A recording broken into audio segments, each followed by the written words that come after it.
Estimados catequistas, nos encontramos nuevamente con este nuevo taller donde vamos a aprender hoy día sobre los libros poéticos o sapiensales. Estimados catequistas, vamos a ver cuál es la definición de estos libros poéticos o sapiensales. Son llamados didácticos por su enseñanza o poéticos por su forma o sapiensales por su contenido espiritual. Miren qué hermoso. También son denominados sapiensales porque las enseñanzas e instrucciones que Dios nos ofrece en ellos forman lo que en el Antiguo Testamento se llama sabiduría, que es el fundamento de la piedad. Temer ofender a Dios nuestro Padre y guardar sus mandamientos con amor filial. Esto es el fruto de la verdadera sabiduría. Es decir, que si la moral es la ciencia de lo que debemos hacer, la sabiduría es el arte de hacerlo con agrado y con fruto. Miren qué lindo. Todo lo que debemos hacer es hacerlo con mucho agrado.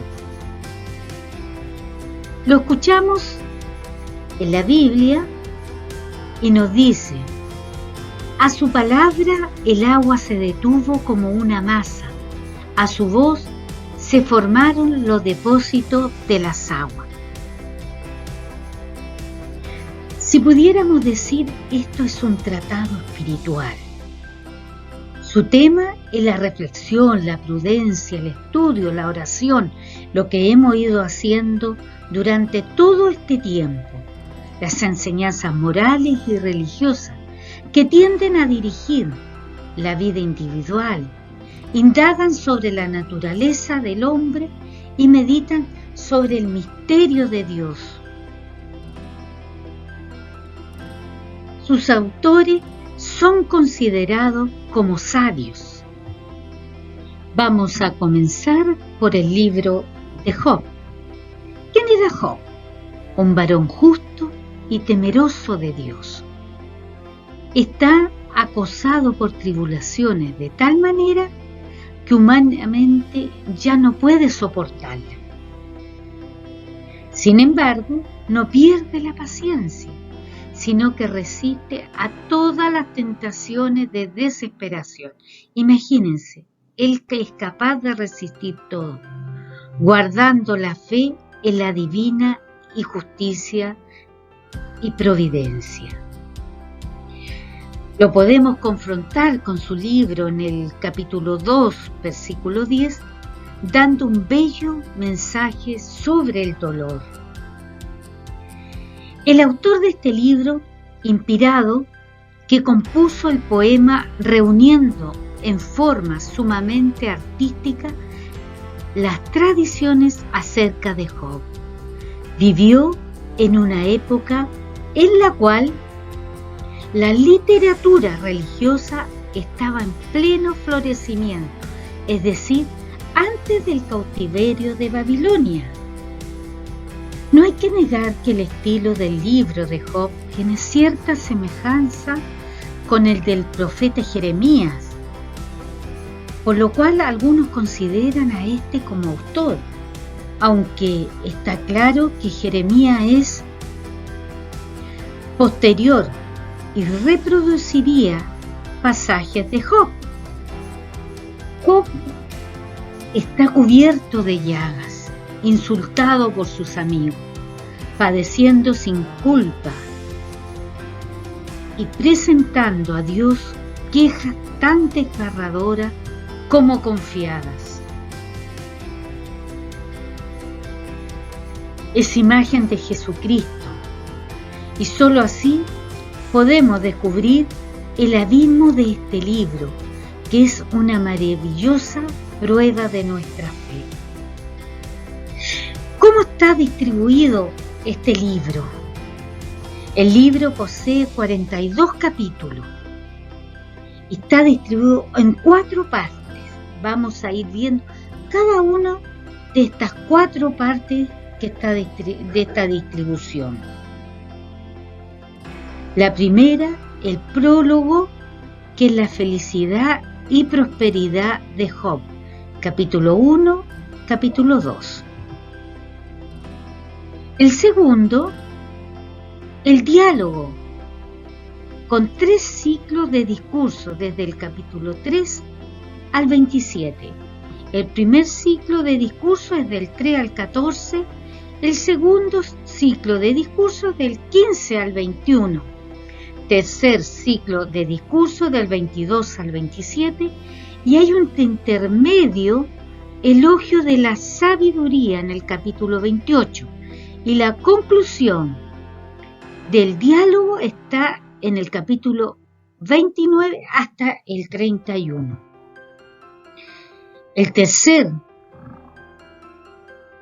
La tercera parte es el discurso de Eliú del capítulo 32 al 37 y los discursos de Yahvé desde el 28 al 42.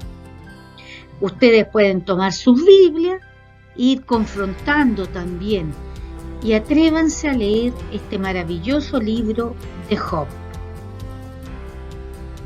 Y al final tenemos el epílogo, que está en el capítulo 42, versículo del 7 al 16. Ahora pasamos a otro de los libros muy maravillosos, que son los Salmos. ¿Qué son los Salmos? Este libro es una colección preciosa de himnos y canciones sagradas, con los cuales el pueblo de Dios entona alabanza al Señor. Nosotros escuchamos los salmos también en las misas. Todas nuestras misas llevan un salmo, así que de ahí vamos aprendiendo. Le tributaba acciones de gracia y le imploraba misericordia en sus fallas y necesidades. En ellos existe un rico contenido de las obras y sucesos grandes que el Señor venía haciendo en el pueblo hebreo. Los títulos de los salmos, aunque no hayan formado parte del texto primitivo, son antiquísimos. De otro modo, no los podría la versión griega de los 70. Según estos, el principal autor del Salterio es David, siendo atribuidos al real profeta. En el texto latino, el 85, Salmos, el 84 en el griego y 73 en el hebreo. A más de David se menciona como autores de salmos Moisés, Salomón, Asaf, Emán, Etán y los hijos de Coré.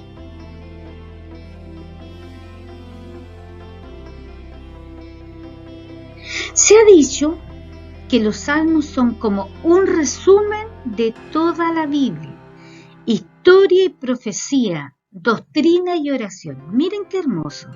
Así que atrevámonos a leer los salmos.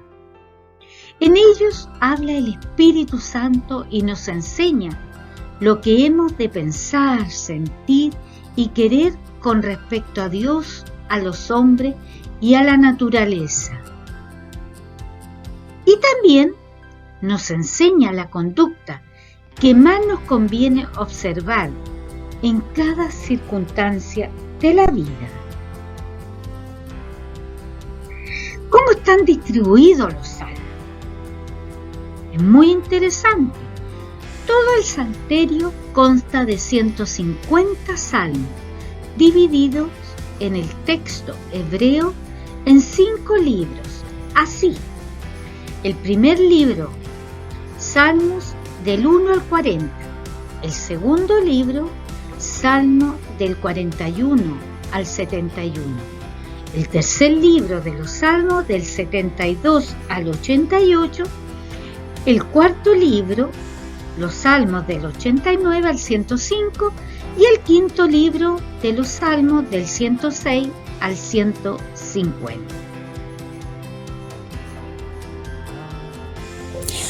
Los salmos van enunciados por un número, tanto en la Biblia hebrea como en la griega y vulgata. Sin embargo, a partir del Salmo 9, las dos últimas adoptan una numeración distinta, hasta el Salmo 147, y eso lo podemos ver en nuestra Biblia. Por tal motivo, algunas Biblias católicas señalan un número inferior que el de las Biblias usadas por las protestantes. Vamos a dar un nuevo paso. Vamos a ver los proverbios. El libro de los proverbios debe su nombre al versículo 1:1, donde se dice que su contenido constituyen las parábolas o proverbios de Salomón. Sin embargo, ni el hombre de parábola ni el de proverbio corresponde al hebreo machal, plural mechalim. La Sagrada Escritura llama machal no solo a las parábolas o semejanzas, sino más bien a todos los poemas didácticos y en particular a las sentencias y máximas que encierran una enseñanza. Miren qué interesante. El autor del libro, con excepción de los apéndices, es según los títulos. En el capítulo 1, versículo 1, el 10, el 1:25:1, el rey Salomón, quien en sabiduría no tuvo igual, atribuyéndole la Sagrada Escritura a 3.000 sentencias y a 1.005 canciones. Los apéndices podrían ser de Agur y Lemuel. Los exégetas creen que la última redacción del libro se hizo en tiempo de Esdras.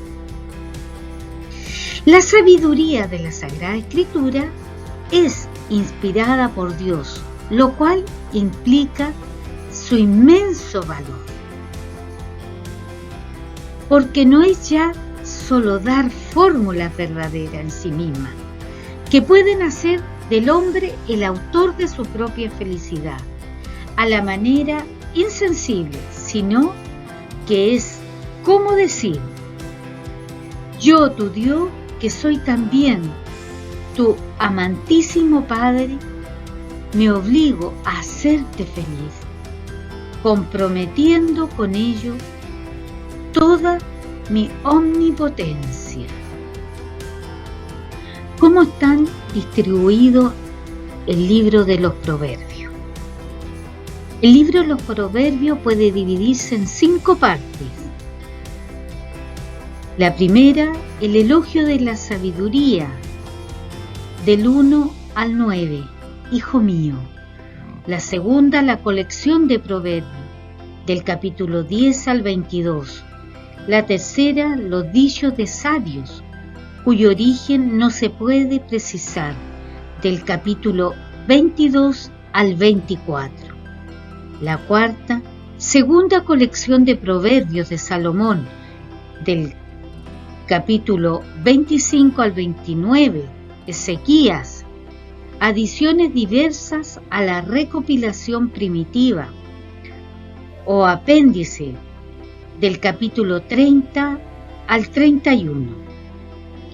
Y aquí encontramos palabras de Agur en el capítulo 30, palabras de Lemuel del capítulo 31 del 1 al 9, poema acróstico o alabanza de la mujer fuerte en el capítulo 31, versículo del 10 al 31.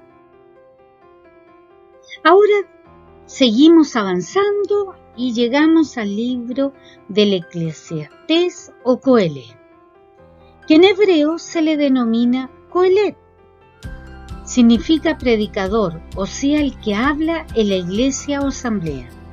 Nombre que corresponde por todos concepto a su contenido, porque predica en forma de sentencias y consejos, en prosa y verso, la vanidad de las cosas creadas.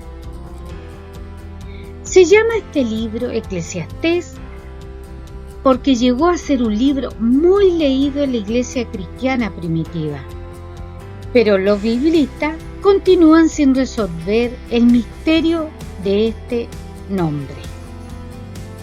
El autor del libro habla desde el título como hijo de David, por lo cual las tradiciones judías y cristianas, que siempre reconocieron su canonicidad, lo atribuyen a Salomón.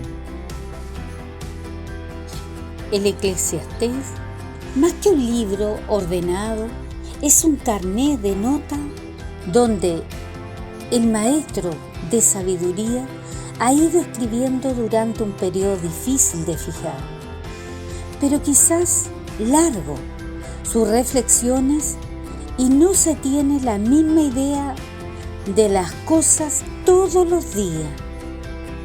Hay en él expresiones clave como vanidad, interés, pena, trabajo, preocupación bajo el sol, alegría, felicidad, placer. Es la confesión o el grito de un hombre que después de haber gozado todo lo que pudo, alcanza a ver la realidad de lo fugaz que es la vida y acaba odiando esa misma vida. Ahora vamos a ver la distribución del libro del Eclesiastés. Este libro tiene 12 capítulos que puede dividirse en dos partes. La primera, vanidades terrenales, del capítulo 1 al 6. Se trata los temas del trabajo, el saber, el placer, la riqueza, la vida, los esfuerzos humanos, las vicisitudes humanas, la buena fama, etc. Por otro lado, en segunda distribución, la sabiduría práctica, del capítulo 7 al 12. Se trata también temas muy interesantes y prácticos, como el de la paciencia, el temor de Dios, la obediencia, etcétera, etcétera. Sabemos bien que los hebreos dividían los libros sagrados en tres grupos: la Torá, que es la ley, los Nevi'im, los profetas, y los Ketubim, los hagiógrafos. A este grupo pertenece el Eclesiastés, que era contacto también entre los 5, o sea, libros pequeños que se escribían en rollo, aparte para el uso litúrgico. Ahora vamos a hablar del Cantar de los Cantares.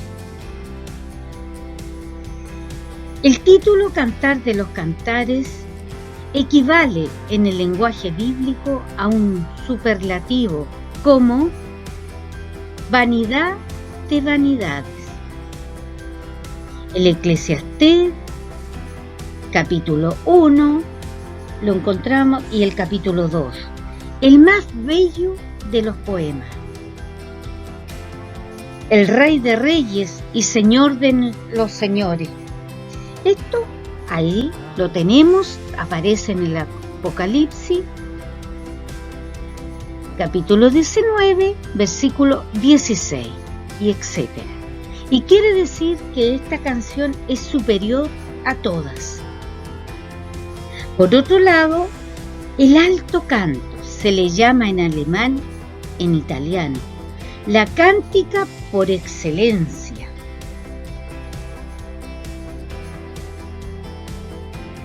Los expositores antiguos miraron como autor del libro al rey Salomón, cuyo nombre figura en el título. Cantar de los Cantares de Salomón, y fue respetado por el traductor griego.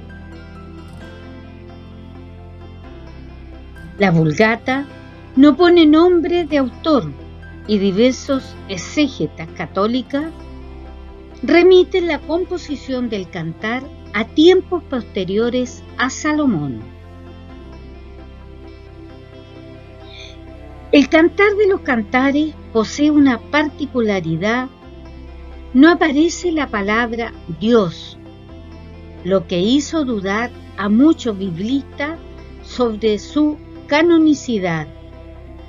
Sin embargo, aparece que Cristo y sus discípulos lo reconocieron como tal en San Mateo capítulo 25 del 1 al 10.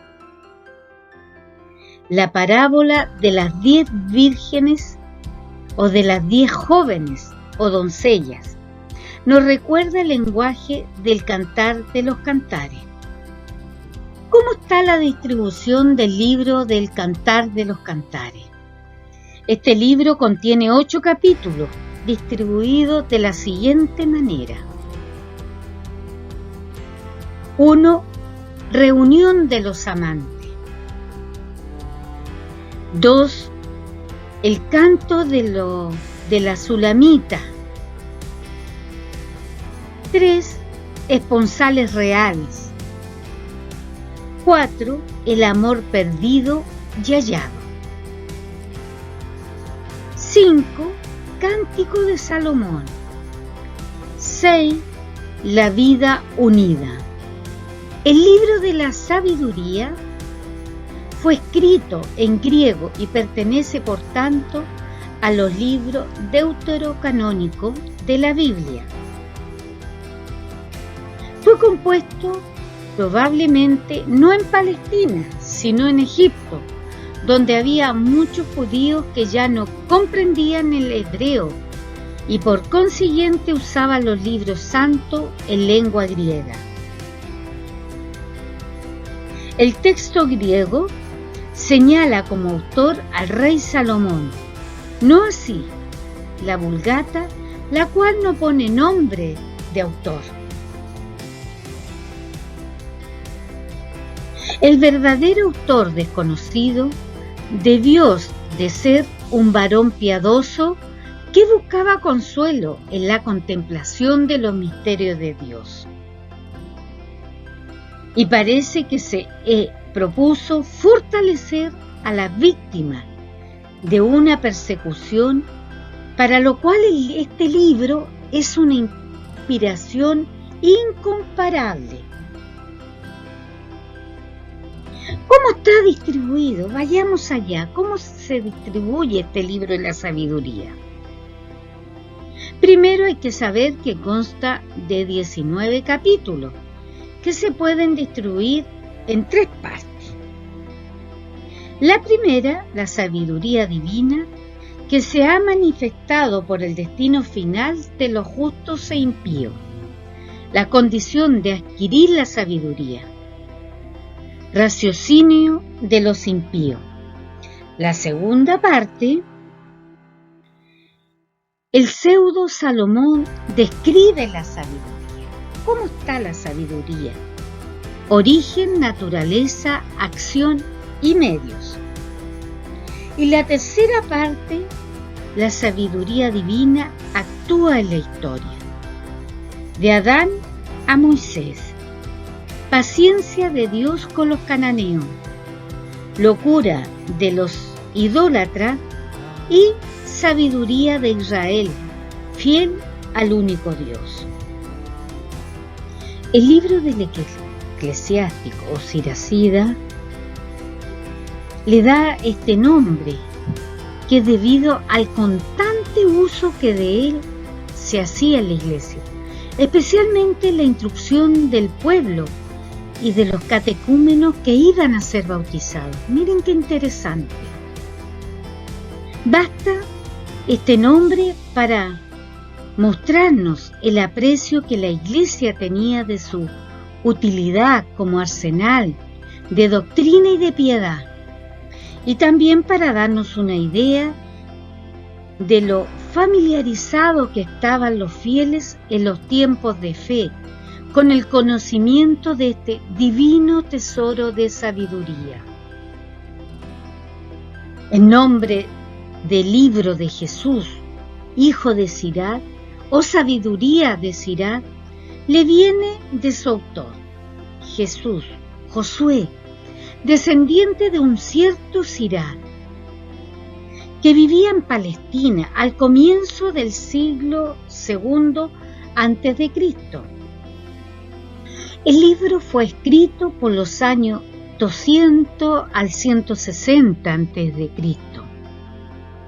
San Jerónimo conocía todavía el texto hebreo, pero poco después este se perdió, y recién en nuestros días, en 1896, 1900, fue hallado en una sinagoga del Cairo un manuscrito que contiene más de la mitad del texto hebreo. Miren qué maravilla haberlo encontrado.